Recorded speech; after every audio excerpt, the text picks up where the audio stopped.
Rise and shine, Valley Farm family. Welcome back to another episode of the farm. If you're new here, you are most welcome.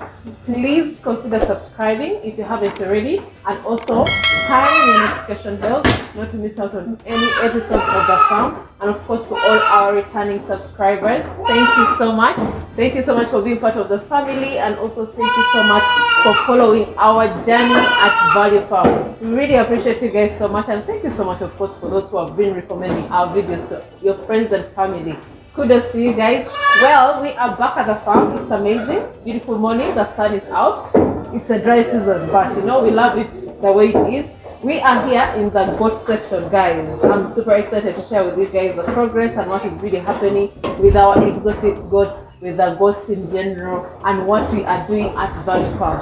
I also have my co-director who's on standby, who's going to say hello to you guys and also say something to you guys. You are most welcome.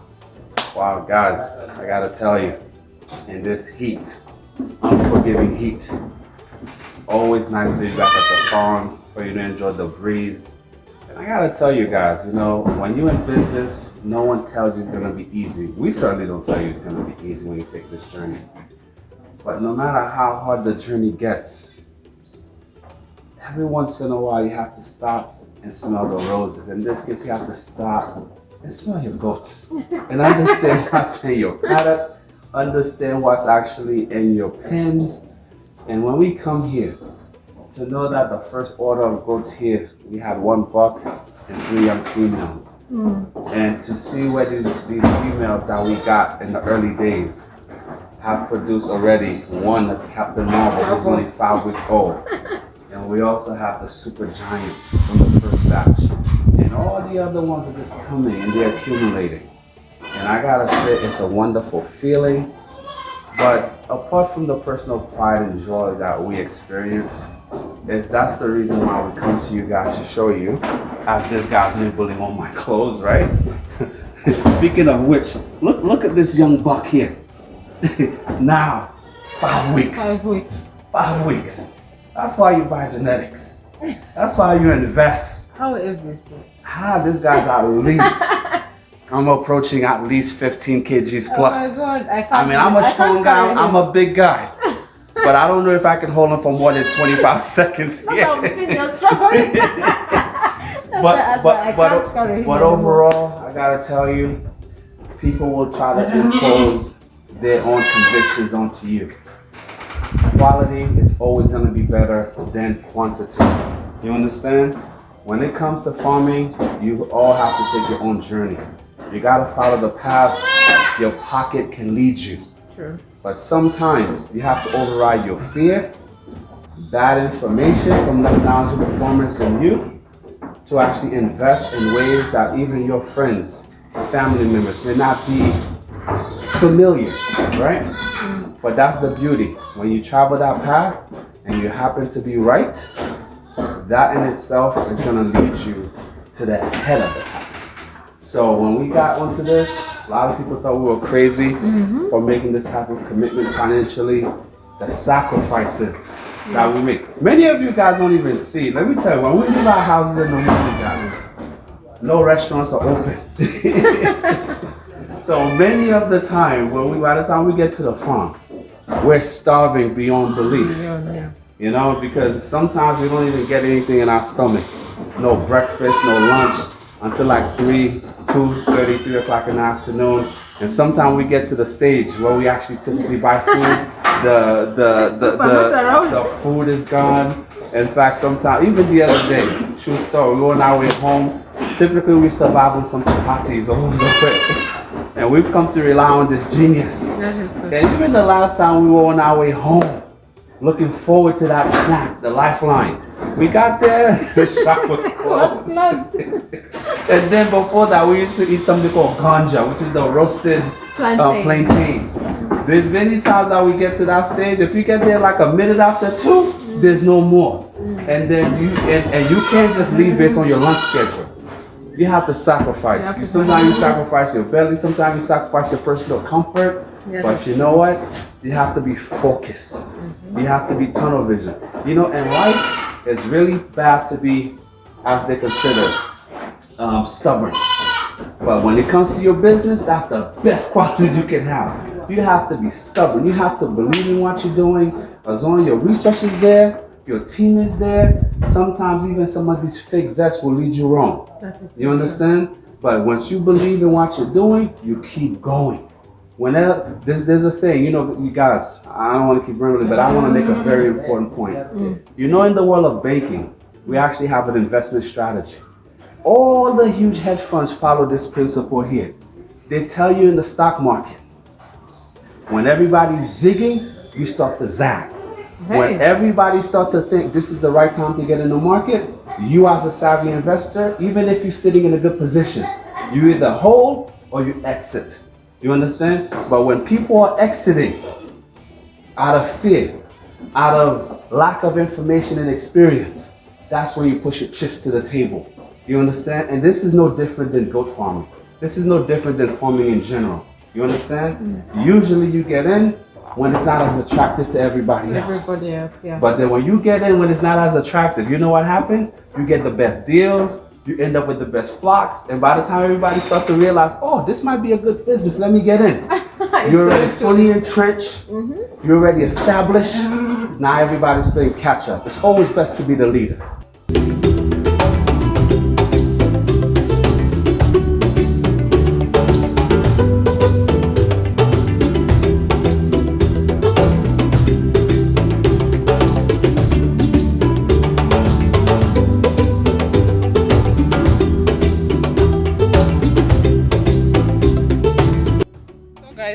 I think you can see we changed position. In there was becoming very uncomfortable for the goats as well, because it is time for them to really get out, really release them to get out to the exercising yard, and we also give them their breakfast here in the compound. As you can see, the good thing about what we are doing, we started this journey slowly when we brought in our exotic goats. As you remember, we didn't even have the troughs. I think we've never told you guys about the feeding troughs that we have behind, and it is really a very good thing for the goats, because they're really loving it. The feed is not wasted, and even when we bring other grasses, it is just consumed by the goats, so it doesn't go to waste. That is another beauty about the troughs that we have as on the background, as you can see. And of course, the goats are really growing so well. They've adapted, the environment is now okay, though they're exotic. So people out there who really fear bringing exotic goats, or even fear, just even if you have your money, but you just fear the myth they tell you that, oh, those ones do not survive in Uganda, those ones are used to South African weather. Come on, they're surviving here, and there are several farmers who are really taking up on these projects, who have boer goats, who have the process as well. So do not fear about importing, about taking care of the exotic goats at your farms. Another thing that I wanted to really raise about exotic goats, or these boer goats, is about the maintenance. How are you going to really manage them to be healthy at your farm? Of course, the housing also matters, where you're going to put them. As you can see, we've already talked about this in several videos, about the housing being raised, and it should be warm.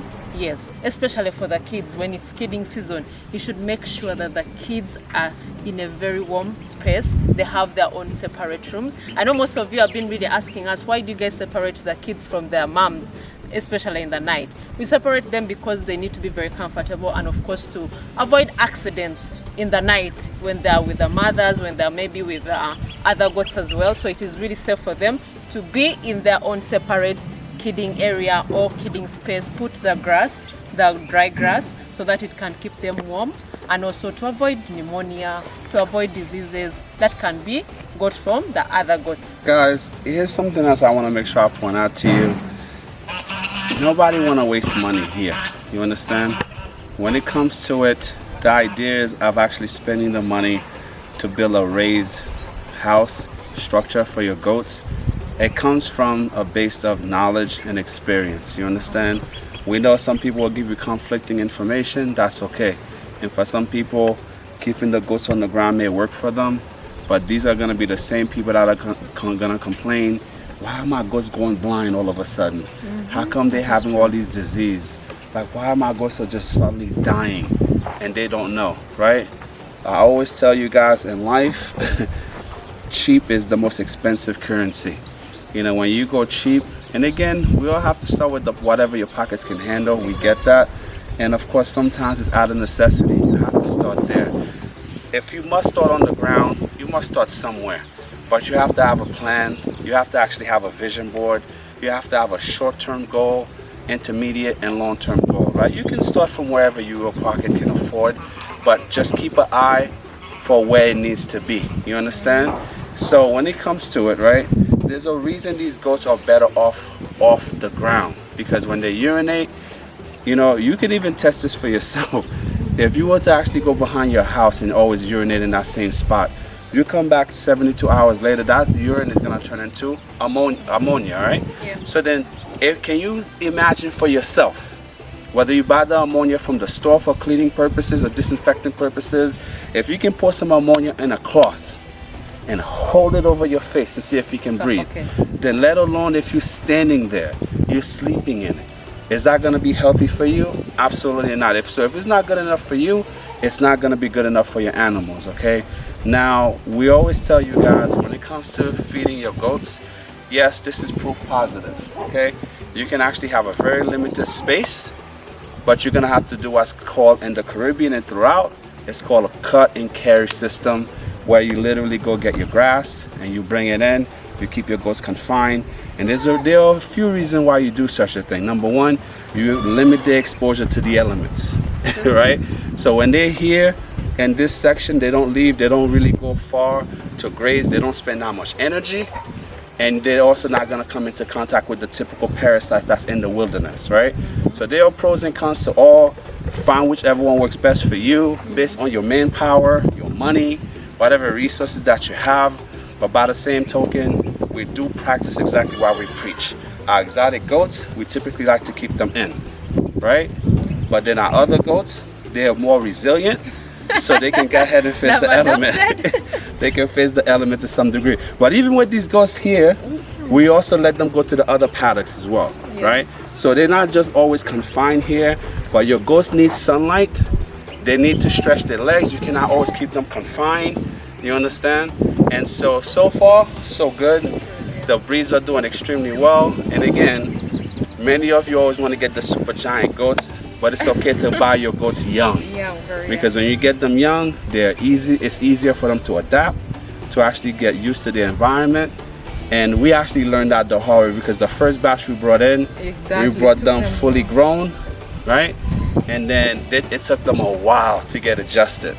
But then the newer batch, even though I was not the happiest when they brought, everyone was exactly 6 months. I was so disappointed. I was expecting for them to come being massive like the first batch. But you know what? I'm so grateful that we got them young, because the time they took was a quarter of the time that the first batch took for them to adjust. And they are thriving. And even though these goats, the beauty about them, even though when they come smaller, it's just a matter of time before they get to giant status. That is so true. If you're to compare the first batch and the second batch that we brought, and even the last one, they're almost the same size. Exactly. That is really very surprising. Yet this ones really came when they were very, very young, even skinnier, but after adaptability, they're almost like this. We brought them together. That is what is really surprising about these goats. Then also another thing about like farming, about goat farming, the tips that most farmers do not really take note of when they face deaths in their farms. I know where you're going. Yes, sudden deaths. Oh my God, that is very frustrating to every farmer out there. You have invested your money, you put in a lot, vaccinations and all that, but the goats just die. That's just a simple tips that you can start with. Spraying these goats is a must. Ticks can make your ticks, fleas. There are some farms that you go to and there's a lot of fleas. This can really suck off the goats, and you just find them dying one by one. Yet you don't know what the cause is. Then again, you bring in people to vaccinate your goats or PPR or everything. Then you really imagine, oh my God, what is happening? I gotta tell you, partner, you know they say often great minds think alike, but in this case you have me beat, and I'm so glad you actually brought this point here. You see, guys, I know we don't have a fancy camera that can give me a close-up, but if we did, I would zoom in on me, because I need you to understand this, okay? We have an epidemic in this country, and that epidemic it comes with greed, okay? I know greed is a part of human nature, but in this field, I'm speaking to my fellow farmers, my aspiring vets, those of you who are doing your last years in school. You know, you take an oath when you become a doctor, whether you're dealing with humans or you're dealing with animals, right? And that credo is first, do no harm.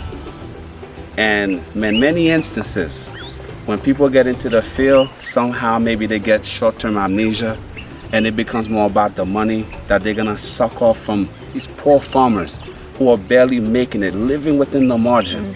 And yet a lot of these guys, when they come to your farm, and the good ones should not be upset about this because we always recommend people to you. But then the bad ones should also take heed to this. Treat your fellow farmers well. You know, sometimes you come, people they start prescribing medication even before they get to your farm. They start putting a treatment plan for you before they even put hands on your goat. Ask yourself this question.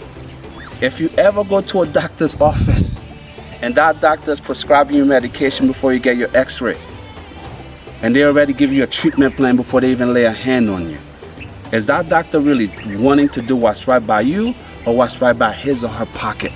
You understand? And it's already hard enough to actually be in this business. But when it comes down to farming, it is truly an epidemic, because you know what? Most people have financial interests, particularly some of these drugstores. A lot of these young farmers, they don't have the training. They don't really quite know what to look for, what to diagnose for. And so when their animals start to die, you're in a point where you're just desperate to just get any kind of help. And when these people come to your establishment, instead of doing what's right, a lot of them are gonna look to see when you're at your most pain point. Desperate. They're looking to actually take advantage, and it's wrong.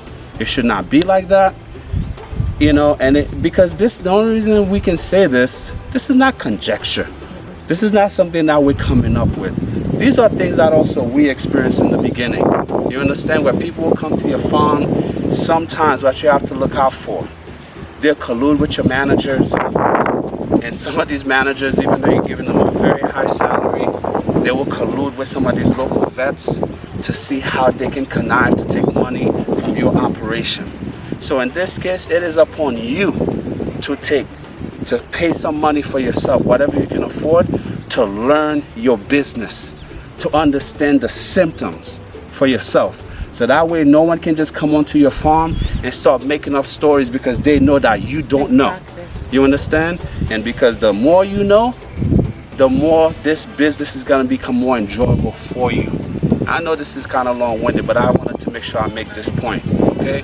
Because many people come into this business as farmers with the right intentions, and they are driven out by people on their farm that are greedy.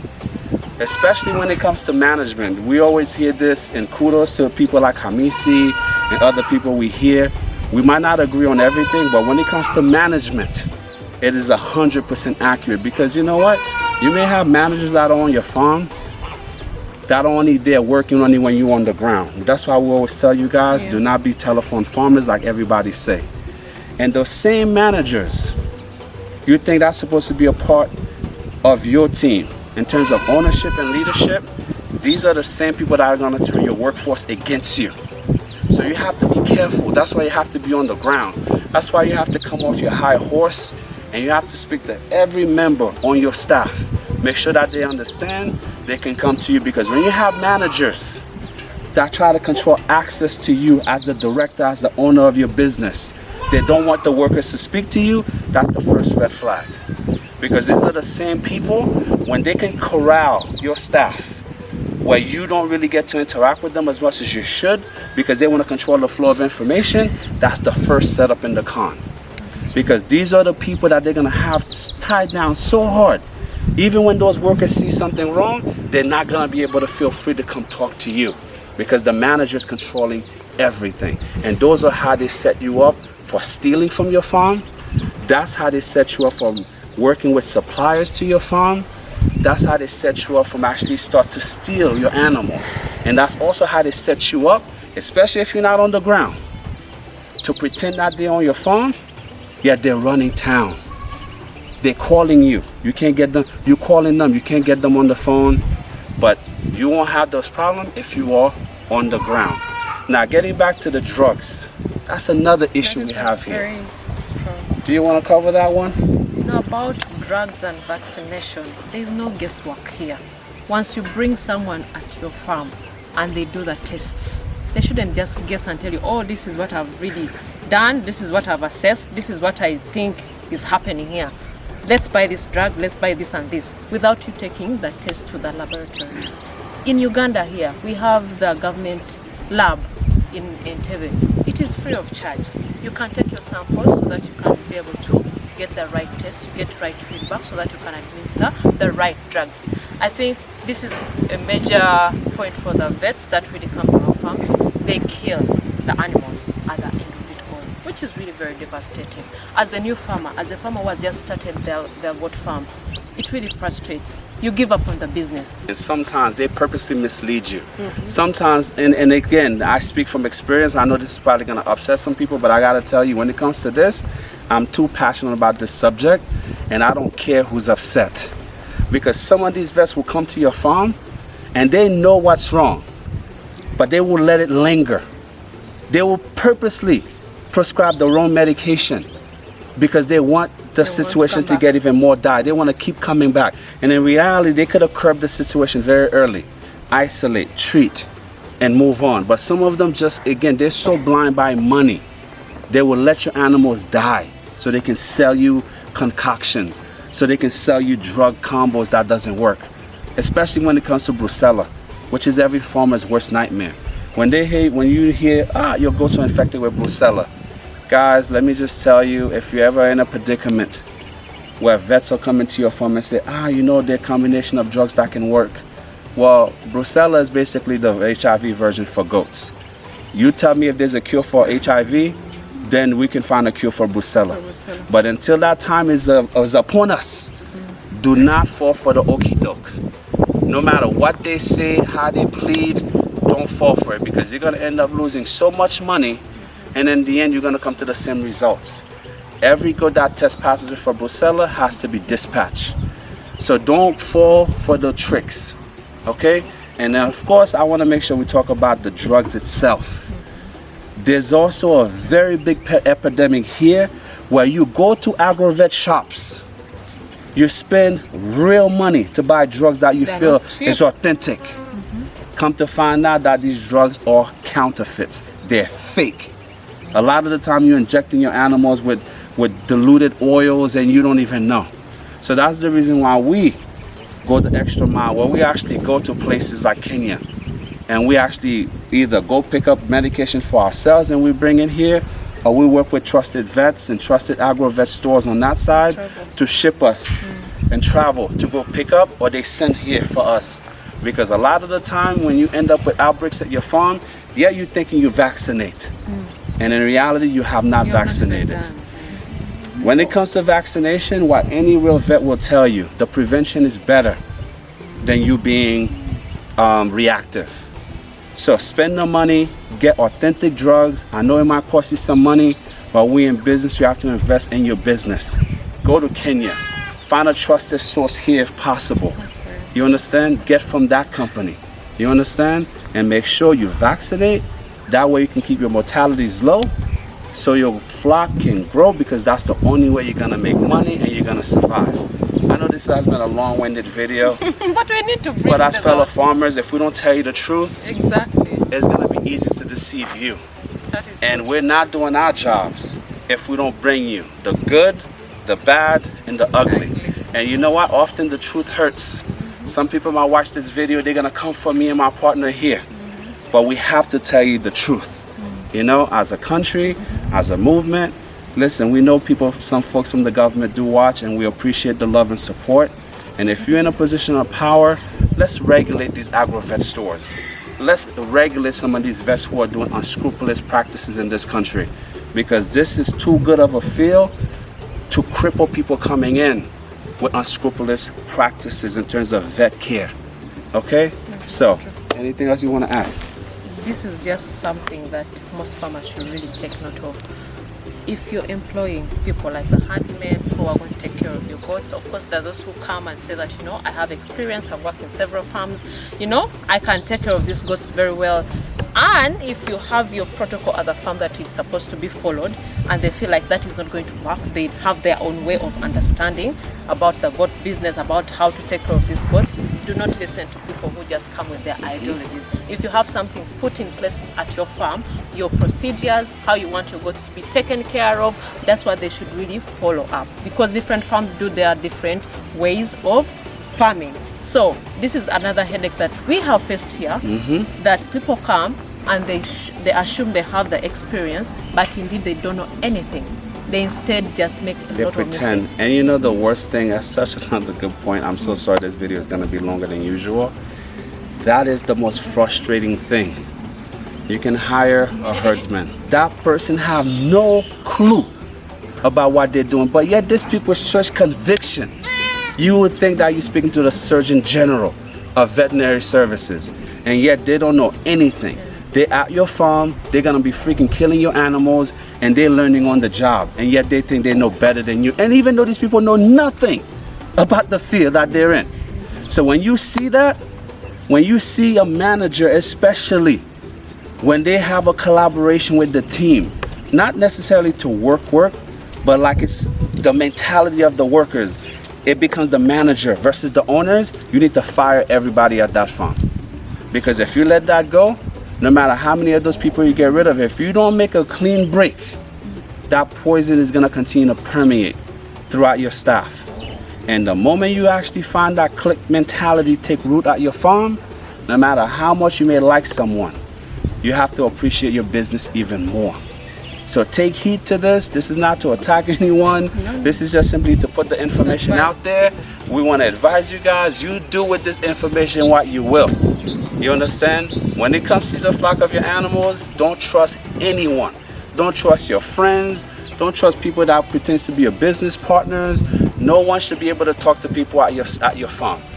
Because the same people that you thought were your friends, were your buddies, were people that you were wanting to work with, these are the same people that are going to try to circle back behind your back to try to take away your best employees. So keep your eyes open and be diligent to the work at hand. You have to be present. You have to see what's going on. And even if it's uncomfortable, even when it hurts, sometimes your favorite employee at that farm has to go for the benefit of your future business. That's all I have. Thank you.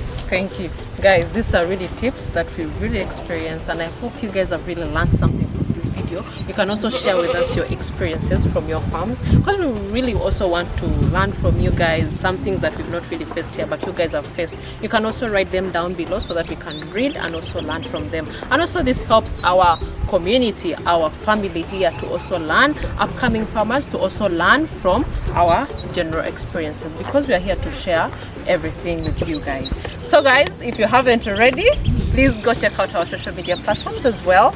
We have Instagram, that is Value Farm UG, Facebook Value Farm, TikTok Value Farm. Please go see behind the scenes and also what we share out that side. But we really appreciate everyone who has been sharing these videos. We love you all so much. Keep sharing, tell a friend to tell a friend. Till next time, bye. Bye.